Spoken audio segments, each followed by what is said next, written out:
Good morning all of you. Me Pankaj Kumar Garkal Shri Ganesh fitness and wellness फॅमिलीमध्ये तुमचं स्वागत करतो. आणि आजचा जो व्हिडिओ होणार आहे तो ब्रीदिंगवर फोकस होणार आहे. कारण ज्याचं ब्रीदिंग स्टेबल, ज्याची ब्रीदिंग कॅपॅसिटी जास्त असते, त्याचं एक्सरसाइज मध्ये करण्याचं टायमिंगही जास्त असतं आणि बॉडी त्याचा रिस्पॉन्सही खूप चांगला देते. त्याच्यामुळं आज काही प्राणायामचे प्रकार सांगणार आहे. तर पहिले 3 प्राणायामचे प्रकार आहेत. ते 3 प्राणायाम प्रकारे वज्रासनामध्ये बसून करायचे. वज्रासनात बसताना या पद्धतीने बसायचे, पाठीचा कणा सरळ, नजर समोर. या पद्धतीने 3 प्राणायाम करणार आहे. तर सर्व प्राणायाम मी 1 बाय 1 सांगणार आहे आणि एक प्राणायाम फक्त एकदाच करून दाखवणार आहे आणि नंतर सांगणार आहे की तो किती वेळ किंवा किती रिपिटेशन करायचे. तर जो पहिला प्राणायाम आहे तो सूर्य प्राणायाम आहे. आणि याचे जे पहिले 3 प्राणायाम आहेत, हे 3 प्राणायाम करताना ब्रीदिंगवर फोकस महत्वाचा आहे. तर ब्रीदिंग घ्यायची कशी आहे? फॉर एक्झाम्पल, तुम्ही जर श्वास 6 ते 7 सेकंद घेत असाल तर सोडताना 10 ते 12 सेकंद लागले पाहिजे. म्हणजे श्वास घेण्याची स्पीड ही फास्ट असली पाहिजे आणि श्वास सोडण्याची स्लो असली पाहिजे. आणि प्रत्येक वेळी जेव्हा तुम्ही श्वास घेणार त्यावेळेस 3 सेकंद होल्ड आणि सोडणार त्यावेळेस 3 सेकंद होल्ड. तर पहिला प्रकार करून दाखवतो सूर्य प्राणायाम. दोन्ही हात जोडायचे आणि सांगितल्याप्रमाणे ब्रीदिंग करायची. ब्रीदिंग करताना स्लोली घेतल्यानंतर श्वास 3 सेकंद होल्ड आणि सोडल्यानंतर 3 सेकंद होल्ड. तर एकदा स्टार्ट करूया.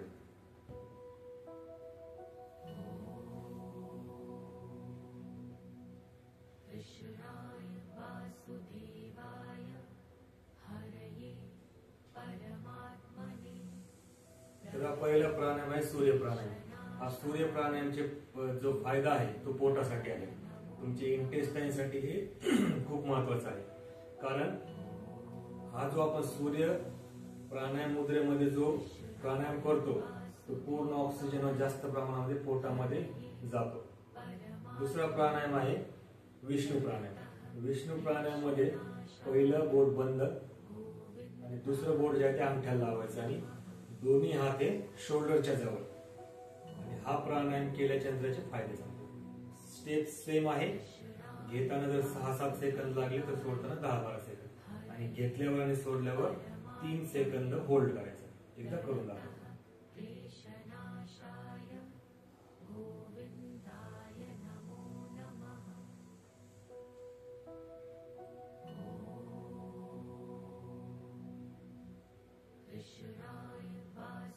पहिला जो होता सूर्य प्राणायाम, ज्याचा जो फायदा होता पोटातल्या इंटेस्टाईन साठी होता.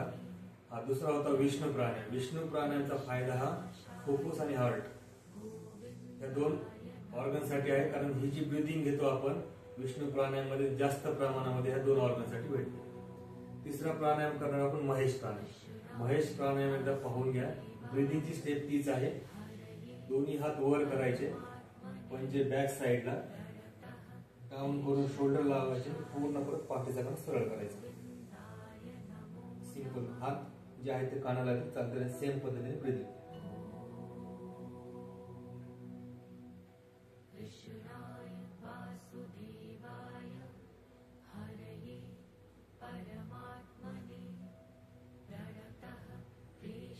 जे 3 प्राणायाम सांगितले, सूर्य, विष्णू आणि महेश, सेम पद्धतीने करायचं. घेताना 6-7 सेकंद, 3 सेकंद होल्ड, सोडताना 10-12 सेकंद, परत 3 सेकंद होल्ड. तर प्रत्येक प्राणायामाची सुरुवातीला 10 रिपिटेशन करायचे.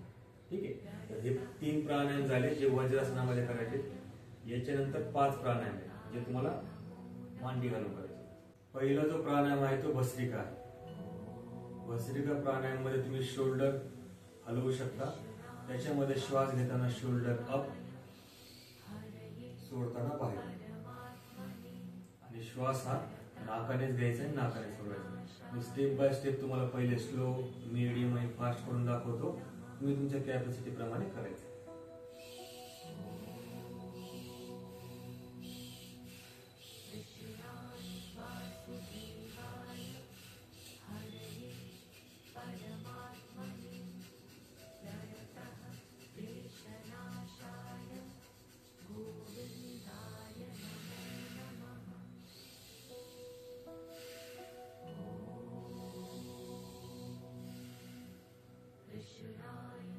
भस्त्रिकामध्ये सुरुवात करताना स्लोली करायची, त्यानंतर स्पीड पकडायची आणि शेवटी 3 वेळेस दीर्घ श्वास घेऊन त्याला स्टॉप करायचा.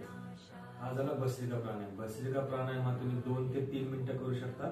जशी तुमची कॅपॅसिटी वाढेल त्या पद्धतीने वाढवू शकता, पण पहिले 1 ते 2 मिनिटं करा, त्यानंतर तुमच्या कॅपॅसिटी प्रमाणे वाढवा. दुसरा जो आहे कपालभाती. तर कपालभातीमध्ये शोल्डर हलवायचे नाही, शोल्डर मूव्ह करायचे नाही, फक्त पोटातनं हवा बाहेर आणि ह्याच्यामध्ये नाकातनं बाहेर. सिंपल. पहिले स्लो करून दाखवतो, त्यानंतर स्पीड मध्ये.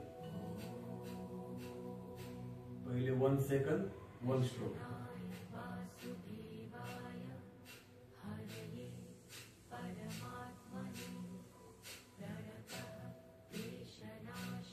त्यानंतर जशी जशी तुमची प्रॅक्टिस होईल त्या पद्धतीने तुम्ही 1 सेकंद 2 स्ट्रोक, पण पहिले 8 दिवस हे 1 सेकंद 1 स्ट्रोकच करायचं.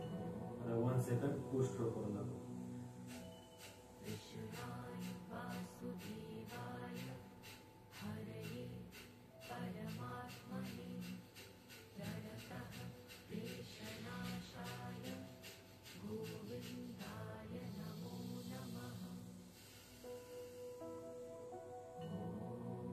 हा कपालभाती. कपालभातीमध्ये तुम्हाला शोल्डर हलवायचे नाहीये, फक्त पोटातनं हवा बाहेर, नाकात बाहेर. त्यानंतर तिसरा प्रकार आहे अनुलोम विलोम. अनुलोम विलोम स्टार्ट करताना स्टार्टिंग लेफ्ट साइडने करायची. याच्यामध्ये अंगठ्यानं नाकपुडी बंद करायची उजव्याने श्वास घेतला, डाव्याने सोडला. ज्या नाकपुडीने श्वास सोडला त्यानेच घ्यायचा.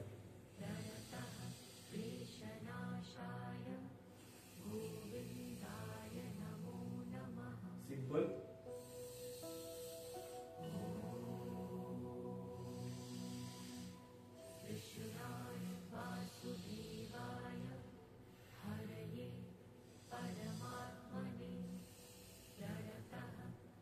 आणि थांबताना शेवट डाव्या नाकपुडीमधनच सोडायचं आणि मगच थांबायचं.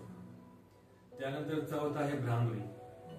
भ्रामरीमध्ये 3 बोट डोळ्यावरती, एका बोटाने कपाळावरती प्रेस करायचं आणि अंगठ्याने कान पूर्णपणे बंद करायचे आणि भुंग्याचा नाद म्हणूनच त्याचं नाव पडलं आहे भ्रामरी.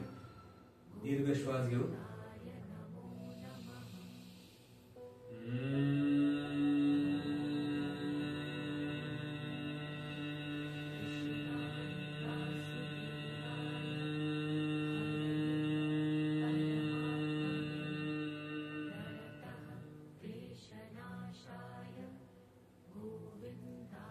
या पद्धतीने भ्रामरी करायचं आहे.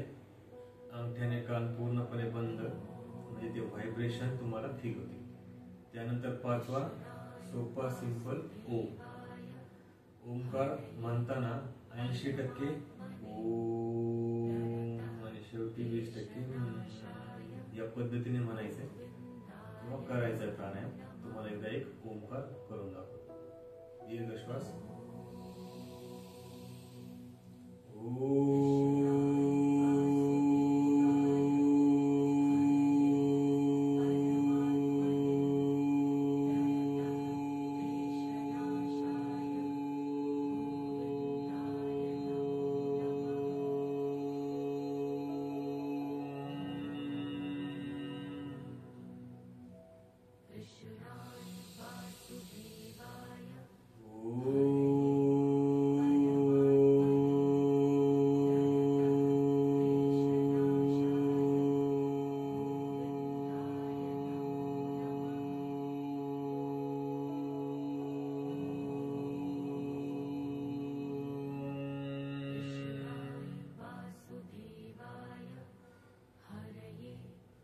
या पद्धतीने 1 बाय 1 5ही प्रकार करायचे आहे.